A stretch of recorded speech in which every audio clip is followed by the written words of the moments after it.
Joining me now is Jeff Weaver, senior advisor for Bernie Sanders' 2020 campaign.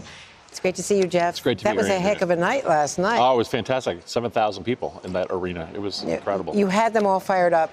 But guess who was also in town last night? Let me play a little bit of President Trump last night, right here in Manchester, trying to take on Bernie Sanders. The Democrat Party wants to run your health care, but they can't even run a caucus in Iowa. Nobody knows who won. Actually, I think they're trying to take it away from Bernie again. I think Bernie came in second. Can you believe it? They're doing it to you again, Bernie. They're doing it to you again.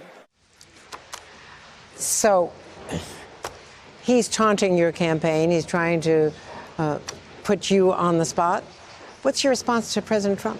Well, our response to President Trump is you came into office promising to help the working class of this country, and time after time you've betrayed them. You tried to take away their health care. You haven't done anything to increase wages.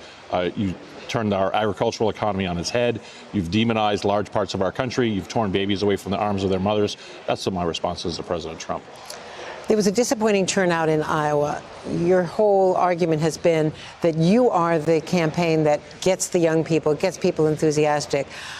What are your expectations here in New Hampshire? Well, but let me say this about Iowa. There was a large turnout among young people. There was a much higher level of participation among Latino voters that we reached out to very early in the campaign. So I would say this, in Iowa, there was a good turnout among people that we had reached out to. I think some of the other campaigns may have not turned out their people. Here in New Hampshire, look, there's a lot of enthusiasm on the ground. I mean, our campaign brought out a lot of people last night. Senator Klobuchar is doing very well here.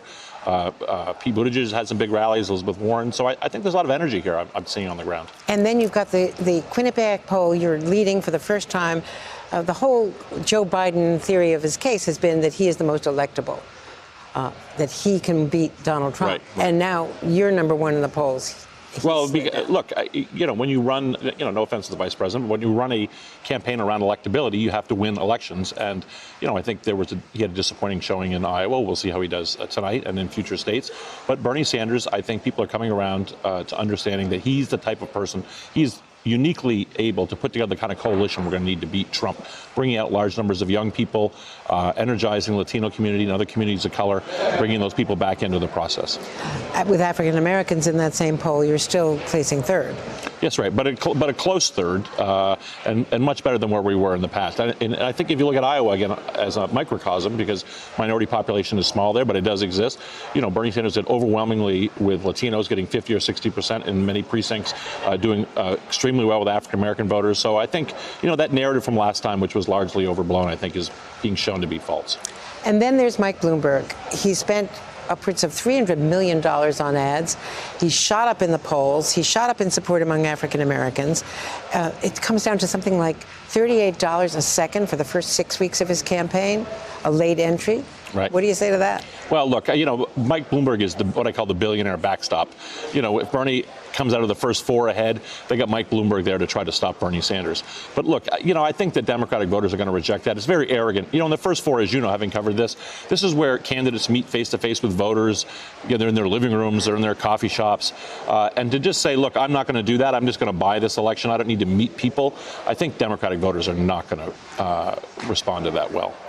What if there is a anybody but Bernie movement in the Democratic Party? Oh, there is a small section of the Democratic establishment, and it is a small section, but very loud, it has a lot of money, and they are determined to stop Bernie Sanders, not because of his policy prescriptions, but because they know if he's in the White House, they become irrelevant. And they are the Washington insiders whose power, prestige, and money depend on them having influence and operating on behalf of corporations. And Bernie Sanders isn't there, they will be irrelevant. They'll have nothing to do.